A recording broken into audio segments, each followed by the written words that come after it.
বাড়ির সীমানার বিরোধ নিয়ে চাচার হাতে ভাতিজা ইসমাইল শেখ লিওন খুন হয়েছে। বৃহস্পতিবার দুপুরে গোপালগঞ্জ পৌর এলাকার গোবরার নীলারমাঠ এলাকায় এ ঘটনা ঘটে। এ ঘটনায় চাচা নাহিদুল শেখকে আটক করেছে পুলিশ। তিনি আহত হওয়ায় তাকে গোপালগঞ্জ 250 শয্যা বিশিষ্ট জেনারেল হাসপাতালে চিকিৎসা দেওয়া হচ্ছে।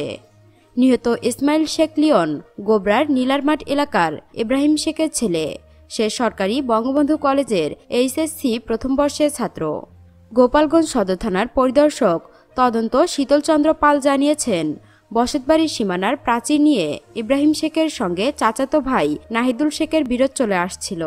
আজ দুপুরে তারই জেরে নাহিদুল শেখ চাচাতো ভাই ইব্রাহিম শেখকে গালিগালাজ করে।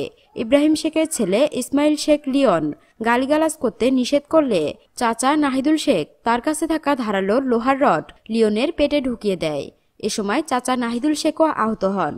পরে স্বজনরা তাকে উদ্ধার করে গোপালগঞ্জ সদর হাসপাতালে নিয়ে গেলে কর্তব্যরত চিকিৎসক তাকে মৃত ঘোষণা করেন। এ ব্যাপারে আইনগত ব্যবস্থা নেওয়া হচ্ছে বলেও জানান পুলিশের এই কর্মকর্তা।